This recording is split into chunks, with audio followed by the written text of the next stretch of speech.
سید المرسلین اما بعد فاعوذ باللہ من الشیطان الرجیم بسم اللہ الرحمن الرحیم ان اللہ علی کل شیء قدیر صدق اللہ مولانا العلی العظیم وبلغنا رسوله النبی الامین المبین المتین الکریم ونحن ولا ذلك من الشاہدین والشاکرین والحمد للہ رب العالمین۔ حضرات پڑھیے درود پاک۔ اللہم صلی علی سیدنا و سندنا و شفیعنا و نبینا و وکیلنا و کفیلنا مولانا و ملجانا بارک وسلم صلاة و سلام علیک یا رسول اللہ صلی اللہ تعالی علیہ وسلم۔ اعلان تو بہت زوردار ہوا ہے، مگر میری طبیعت اور ذہن و مجاز اس قابل نہیں ہے کہ میں کوئی لمبی تقریر کروں یا ولولہ انگیز خطاب آپ کے سامنے پیش کر سکوں۔ آپ نے بھی بہت زوردار انداز میں ہمارے پیشرو مہمان مولانا سعید رضا صاحب قبلہ سے خطاب فرمایا، اور انہوں نے جو کچھ باتیں بتائیں، اللہ تبارک و تعالیٰ کی بارگاہ میں دعا ہے کہ مولا ہم سب کو اس پر عمل کی توفیق عطا فرمائے۔ تقریر تو پوری ہو چکی سمجھ لیجئے، اور جو میلاد شریف کا مقصد ہے وہ بھی پورا ہو چکا،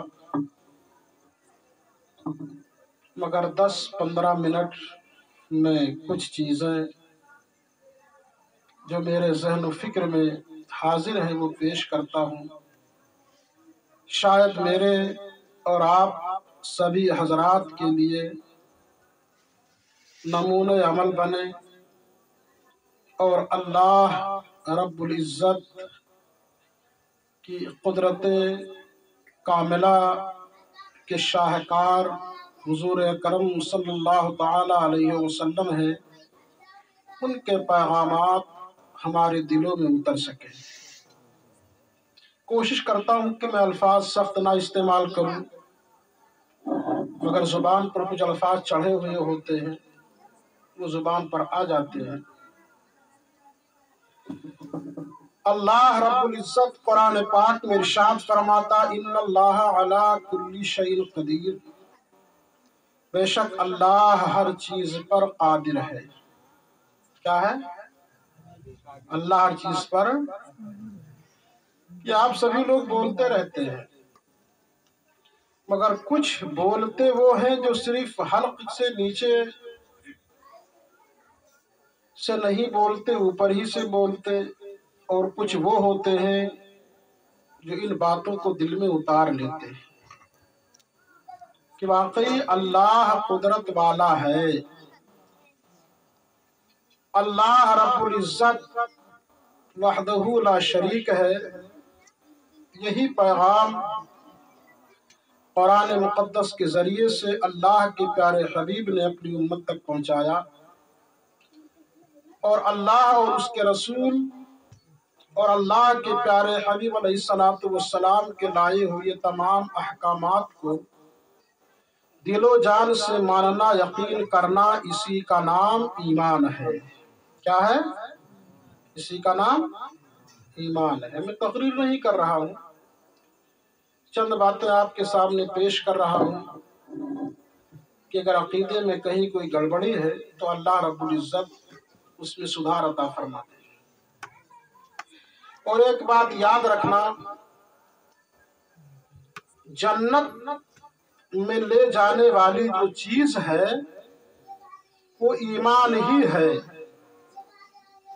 ایمان جس کے پاس ہوگا وہی جنت میں جائے گا، باقی رہے اعمال تو اعمال کے ذریعے سے جنت میں درجات بلند ہوتے ہیں۔ کیا ہوتے ہیں؟ درجات بلند ہوتے ہیں۔ اور ایمان اور عمل میں فرق یہ ہے کہ ایمان کرنے کی چیز نہیں ہوتی ہے، وہ ماننے کی چیز ہوتی ہے دل سے، اور عمل کا تعلق ہوتا ہے جو وہ کرنے سے ہوتا ہے۔ آپ زبان سے کرو، ہاتھ سے کرو، سر سے کرو، پیر سے کرو۔ مثلا آپ کو اذان ہوئی، گھر سے مسجد جانا ہے، تو یہ عمل قدم کا ہے، اس پر بھی ثواب ہے۔ حدیث شریف میں ہے کہ اللہ رب العزت اپنے مومن بندے پر اتنا کرم فرماتا ہے کہ اگر وہ مسجد میں نماز پڑھنے کے لیے جاتا ہے تو ایک قدم کے بدلے تو اللہ رب العزت اس کے 10 گناہ کو معاف فرماتا ہے، دوسرے قدم کے بدلے اس کے نام اعمال میں 10 نیکیوں کا اضافہ فرما دیتا ہے۔ تو میں بتانا یہ چاہتا ہوں کہ عمل کرنے کی چیز ہے اور ایمان ماننے کی ہے۔ مگر ہو سکتا ہے کچھ لوگ ایسا بھی سوچ لے، کسی کو کیا پتا، ہم ہر چیز کے بارے میں کہتے رہے کہ ہم یہ بھی مانتے ہیں، وہ بھی مانتے ہیں، یہ بھی مانتے ہیں، مگر یہ آپ دنیا میں تو کہہ سکتے ہو، مگر جس رب پر ایمان کا دعویٰ کر رہے ہو وہ رب تو دل کے حالات کو بھی جانتا ہے۔ آپ کے دل میں کیا گزر رہا ہے، آپ کے دل کی کیفیت کیا ہے، حالات کیا ہے، اللہ اسے بھی ملاحظہ فرما رہا ہے۔ تو جب ایمان ماننے کا نام ہے تو اس طریقے سے مانو اور یہ تصور کرو کہ میرا رب سب کچھ جانتا ہے، اس میں کہیں منافقت نہ آنے پائے۔ منافقت اسی کا نام ہے کہ دل میں کچھ رہے، زبان پہ کچھ رہے۔ آدمی زبان سے کہے ہاں ہاں سب مانتا ہوں، اور دل میں بغاوت کا ایک شعلہ بھڑکتا رہے، تو ایسا شخص اللہ کی بارگاہ میں مردود ہے اور وہ لائق جہنم ہے۔ اللہ تبارک و تعالیٰ نے انسان کو پیدا فرمایا، اس کا فرمان بھی ہے قرآن پاک میں وَمَا خَلَقْتُ الْجِنَّ وَالْإِنسَ إِلَّا لِيَعْبُدُونِ۔ اللہ نے انسان اور جنات کو اپنی عبادت کے لیے پیدا فرمایا تاکہ وہ بندے میری عبادت کریں، مگر عبادت کا دائرہ کچھ لوگ بڑا محدود کر دیتے ہیں۔ کچھ یہ سمجھتے ہیں کہ عبادت صرف نماز ہے، یا صرف روزہ ہے، یا صرف حج ہے، صرف زکوٰۃ ہے۔ یہ تو عبادت ہے ہی، نماز افضل عبادت ہے، مگر اللہ کو راضی کرنے کے لیے ان ساری چیزوں کے ساتھ جو اہم چیز ہے وہ یہ ہے کہ اللہ کے رسول کے تمام فرامین پر بندہ دل و جان سے قربان ہو جائے، یہی اصل میں عبادت ہے۔ اعلیٰ حضرت امام اہل سنت کنز الکرامت 14ویں صدی ہجری کے مجدد، اور جو مجدد ہوتا ہے وہ اپنے زمانے کے تمام اولیاء کا سردار ہوا کرتا ہے۔ تو گویا کہ اعلیٰ حضرت صرف ایک عالم کا نام نہیں ہے، ایک مفتی کا نام نہیں، ایک محدث کا نام نہیں، ایک حافظ قرآن کا نام نہیں، بلکہ اللہ کا ولی، اور ایسا ولی جو اپنے زمانے کے تمام ولیوں کا سردار ہے۔ وہ فرماتے ہیں یا رسول اللہ تیری مرضی پہ مر مٹنا شہادت اس کو کہتے ہیں، اور کچھ لوگ اس کو جو بھی بدل کر پڑھ لیتے ہیں، تیری مرضی پہ مر مٹنا عبادت اس کو کہتے ہیں، اور تیرے کوچے میں ہونا دفن جنت اس کو کہتے ہیں۔ یہ پیغام بریلی کے تاجدار نے ہمیں اور آپ کو دیا ہے، اور بریلی کا جو پیغام ہے وہ ان کا اپنے گھر کا نہیں ہے، یہ مدینے والے سرکار کے فرمان کا نچوڑ ہے۔ ایک صحابی رسول سرکار کی بارگاہ میں بیٹھے ہوئے تھے، وہ جب اٹھ کر کے چلے تو باقی جو صحابہ تھے میرے آقا علیہ الصلوۃ والسلام نے فرمایا کہ اس زمین پر چلتا پھرتا جنتی جسے دیکھنا ہو وہ میرے اس جانے والے امتی کو دیکھ لے۔ یہ میرے آقا نے اس میں غور کیجیے، میرے نبی نے فرمایا اسے دیکھ لیجیے۔ وہیں پر ایک صحابی بیٹھے ہوئے تھے، کہتے ہیں میں نے دل میں سوچا کہ آج چلو دیکھتے ہیں۔ نبی نے فرمایا کہ زمین پر چلتا پھرتا جنتی جسے دیکھنا ہو اس میرے امتی کو دیکھ لے، اس میرے صحابی کو دیکھ لے، اس کا پتہ لگاتے ہیں کہ آخر اس کا کون سا اتنا اچھا عمل ہے جس کی بنیاد پر اللہ کے پیارے حبیب نے اسے دنیا ہی میں جنت کی بشارت دی۔ اب وہ صحابی اٹھے اور جو صحابی دور جا رہے تھے انہی کے پیچھے پیچھے آہستہ قدموں کے ساتھ چلنا شروع کر دیا۔ جب مدینہ کے شہر کی آبادی ختم ہو گئی اور دیہات کا جب حصہ آیا وہ اپنے گھر پر پہنچے، اندر داخل ہوئے تو جو دوسرے صحابی گئے تھے انہوں نے دروازہ کھٹکھٹا دیا۔ ابھی وہ اندر داخل ہوئے تھے، باہر نکل کر دیکھا، کہا میرا ساتھی سامنے ہے۔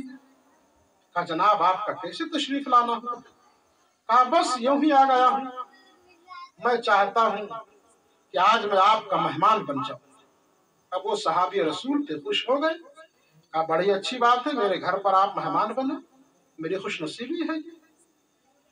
تو جو صحابی پیچھا کرتے ہوئے گئے تھے وہ کہتے ہیں کہ معمول کے مطابق جن کو میرے آقا نے جنت کی بشارت دی انہوں نے کھانا کھایا، نماز عشاء ادا کی۔ جب رات کے کچھ پہر گزر گئے نیند سے وہ اٹھے، وضو کیا، تہجد کی نماز ادا کی، پھر سو گئے، فجر کا وقت ہو گیا، پھر انہوں نے جو ہے نماز فجر پڑھی۔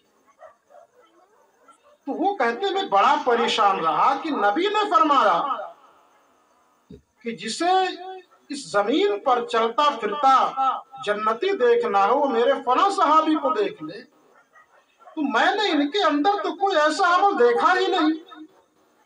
معمول کے مطابق نماز ہے جیسے آپ عام لوگ نماز پڑھتے ہیں، معمول کے مطابق ان کا کھانا ہے، نہ کوئی تسبیح ہے، نہ کوئی ذکر و اذکار ہے، نہ اور کوئی بڑا معاملہ کہ جس کی بنیاد پر ہم یہ سمجھ سکیں کہ یہ کوئی ایسا کام کرتے ہیں جس کی بنیاد پر اللہ کے پیارے حبیب نے جنت کی بشارت دنیا میں دی ہے۔ اب ان سے رہا نہ گیا، جب صبح ہو گئی پوچھا اے میرے بھائی تو یہ بتا اللہ کے پیارے حبیب نے تیرے بارے میں یہ بشارت دی ہے کہ جسے چلتا پھرتا جنتی دیکھنا ہو میرے فلاں صحابی کو دیکھ لے، اسی لیے میں تیرے پاس آیا کہ شاید رات میں تیرا کوئی خاص عمل ہوگا جس کی بنیاد پر اللہ کے پیارے حبیب نے تجھے جنت کی بشارت دی ہے، مگر میں نے تیرے پاس کوئی عمل نہیں دیکھا، بس وہی تو معمول کے مطابق نماز پڑھ رہا ہے، سو گیا ہے، اٹھا ہے، تہجد کی نماز تم نے بھی پڑھ لی، میں نے بھی پڑھ لیا ہے، پھر فجر کا وقت ہوا ہم نے بھی فجر کی نماز ادا کی، تم نے بھی ادا کیا ہے، کوئی خاص عمل تو دیکھا نہیں میں نے۔ آخر تو یہ بتا تیرے اندر کون سی ایسی خوبی ہے جس کی بنیاد پر پیارے آقا نے تجھے جنت کی بشارت دی ہے؟ وہ صحابی مسکرا پڑے اور کہا میرے بھائی کوئی عمل نہیں ہے، بس جو کچھ سرکار پیغام لے کر آئے اسی پر عمل کر رہا ہوں۔ تم نے یہ دیکھا معمول کے مطابق جیسے تم لوگ نماز پڑھتے میں نے بھی نماز پڑھی، تو کہا پھر نبی نے خاص طور پر تیرے لیے بشارت کیوں دی ہے؟